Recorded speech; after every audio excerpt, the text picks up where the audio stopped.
Hoje vamos falar de crise. Aliás, não é da crise, vamos falar na crise e na consciência de crise. A crise é tida como doença grave, cheia de intermitências agudas, agravada por fatores de origem externa e interna. A crise da Federação Brasileira começou com a deposição do Dom Pedro II. Se reuniram alguns militares, por causa de questões militares também, resolveram botar nosso imperador para fora. E pegaram um Marechal Deodoro, para ser presidente que não tinha know-how de república, entrou no governo para continuar o trabalho do imperador. Tanto que ele foi apelidado como Marechal de Papelão. Não deu certo. Depois de um ano, outro marechal, Floriano Peixoto, botou ele para fora e tomou a presidência. O exército brasileiro, ao ser derrotado em Canudos, teve que se reconstruir para derrotar os sertanejos. Naquela época foi outra crise. O exército perdeu 3 expedições, na quarta regimentou todo o exército com o ministro da guerra e tudo para derrubar o Canudos, e o Brasil saiu da crise arrasando os povos lá, matando 25, arrasando 25 mil pessoas que moravam em 5 mil casas de casebre. Depois veio a crise da Primeira Guerra Mundial. Dizia-se que o Brasil não resistiria à consequência acarretada por ele. Depois veio a Grande Depressão nos Estados Unidos, que acarretou a crise por todo o universo. Aí, dentro dessa conjuntura, o Getúlio Vargas fez a Revolução de 1930, que também parece que não dependeu dessa queda da Bolsa de Nova York, mas botou o Washington Luiz para fora e começou a sua ditadura. Também foi mais 15 anos de crise. O exército também teve sua parcela, porque foi ele que colocou que o Getúlio Vargas fez a Revolução de 15 apoiado nas forças do exército. Depois, ainda na era Vargas, aconteceu a intentona comunista, outra crise que o Brasil teve que atravessar.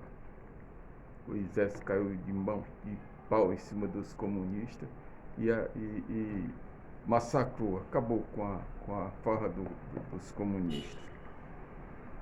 Depois disso, em 1945, veio a deposição de Vargas, porque o mundo todo ganhou a guerra e não podia o Brasil, que participou da dita Segunda Guerra, ter um ditador mandando aqui.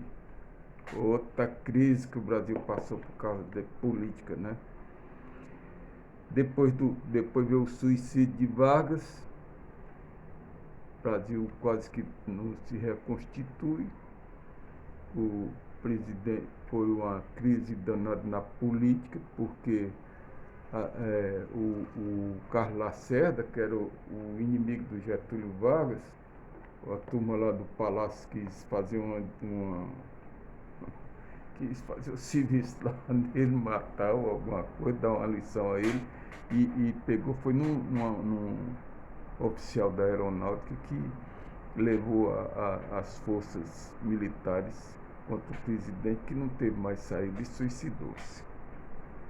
Aí, depois de Getúlio Vargas, o país foi submetido à eleição do Jânio Quadros, que renunciou, ganhou a eleição sem poder, sem nenhum poder na Câmara de Deputados.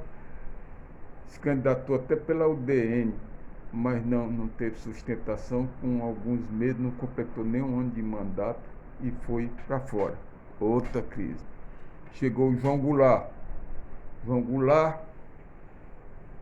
Ele estava até na China, quando o Jânio renunciou. O exército não queria de maneira alguma que ele renunciasse, mas fizeram um acordo lá que se ele renunciasse, se fizesse um regime parlamentarista no Brasil, quer dizer, cortando as pernas dele. Ele não podia governar, praticamente não podia governar. Seu primeiro-ministro, um tal de Brochado da Rocha, depois o Tancredo Neves. Mas, sabidamente, o João Goulart fez um plebiscito e autorizou, que consagrou o Brasil como o regime presidencialista de novo, deixou o parlamentarismo de lado. Mas o João Goulart baseou seu poder na base do sindicato, e o negócio de pelego, a pilantragem foi aumentando, que acabou sendo deposto pela Revolução de 1964, ou golpe, para quem queira chamar a Revolução de golpe. Outra crise.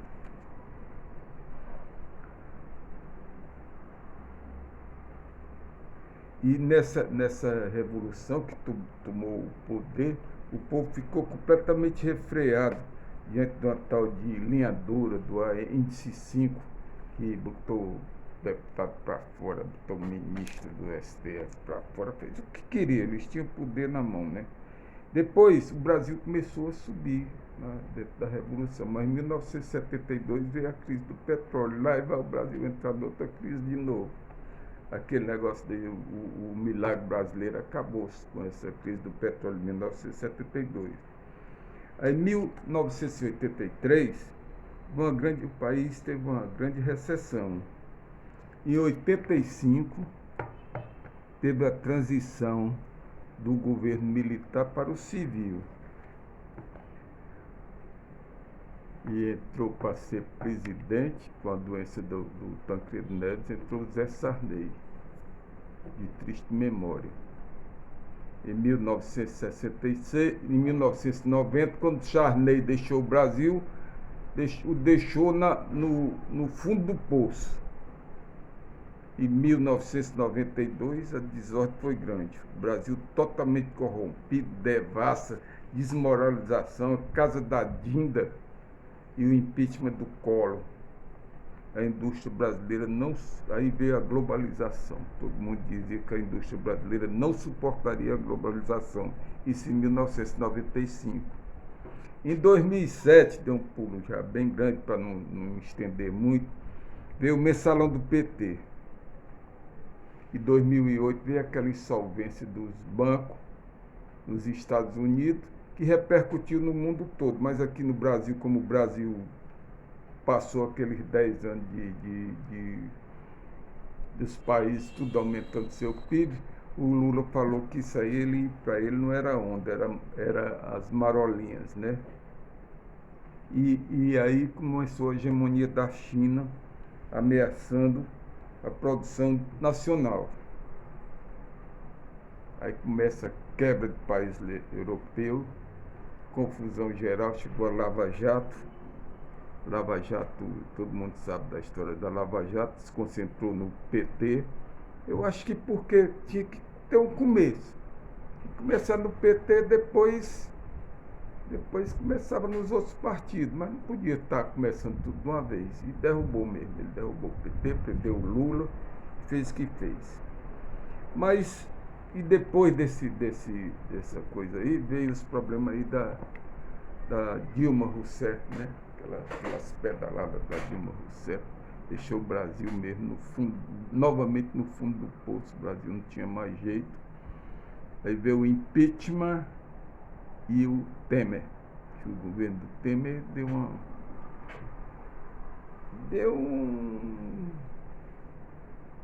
tirou de letra, mas fazendo as besteirinhas dele, mas tirou de letra.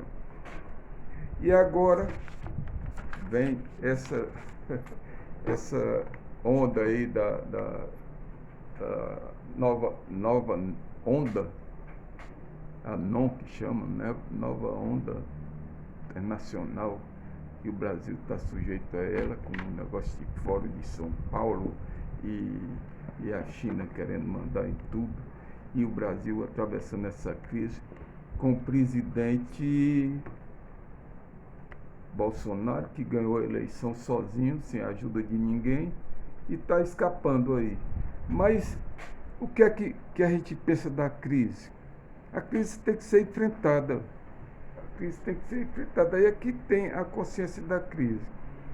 A história conta que em 1933, quando aquele presidente dos Estados Unidos, que governou muito tempo numa cadeira de roda, era o Franklin Delano Roosevelt, quando ele assumiu o governo dos Estados Unidos, logo depois da grande recessão, né, da queda da Bolsa de Nova York, ele fez o seguinte discurso: as dificuldades não emanam da falta de recursos, isso lá nos Estados Unidos. Não estamos sendo assolados por uma praga de gafanhoto. Nossa maior tarefa primordial é fazer com que o povo trabalhe. Deverá haver uma estreita supervisão de modo a pôr fim à especulação com o dinheiro dos outros. E deverá haver disposição para uma moeda adequada e sadia. É aí que eu digo, o que importa não é a crise, é os remédios para lutar contra a crise. Hoje aqui no Brasil, a crise política, o presidente está respondendo com um ministério bom que ele colocou. A gente tinha 39 ministérios distribuídos, fazendo a distribuição política. E hoje ele tem um ministério que está trabalhando e está dando resposta. O Brasil está atravessando a crise, fazendo estrada, fazendo ferrovia, colocando água no Nordeste, aumentando a produção de alimentos no Centro-Oeste, fazendo aquela estrada Norte-Sul, ferrovia Norte-Sul, que já vem bolando aí há 30 anos e não sai do papel. Eles vão agora inaugurar na metade do ano. Isso aí é a maneira de enfrentar a crise. A crise está na cabeça de cada um. Tem gente que ganha dinheiro na crise. Eu me lembro que eu tinha um cliente, aquela história de se melhorar, piora. Ele achava que a coisa estava boa, era quando estava ruim, que ele tinha muito dinheiro e sabia atravessar a crise, prestava dinheiro a juros, fazia tudo. Ele administrava a crise direito e ganhava dinheiro. Até na primeira administração do Tasso Pimentel, do Tasso Gereissati, ele pegou ele pegou o Ceará numa tremenda escassez e transformou num exemplo de administração nacional. Agora que ele andou aí fazendo as besteiras que o povo está reclamando, mas o governo dele foi um senhor governo. É como o Ciro Gomes, eu não sei por que é que ele fala, quando a gente estava numa crise de água aqui, eu não sei por que ele não fala isso, na certa tem alguma falcatrua aí por trás. Estava uma falta de água aqui em Fortaleza, ele fez o canal, que chamava o Canal do Ciro, Canal Trabalhador, ele fez em 90 dias. E acabou com a crise com o trabalho. Agora, é cruzar os braços e ficar esperando o que é que vai dar, não dá não. Vamos, na crise a gente está acostumado, a gente já tem 132 anos de crise e vivemos dentro de uma crise e temos que combatê-la. É isso aí. Eu não queria mais contar piada hoje, porque eu estou meio chateado com esse negócio de crise, e eu já estou aposentado, essa crise não me toca, mas toca meus filhos, meus netos, e eu quero que o Brasil vá para frente. Muito obrigado.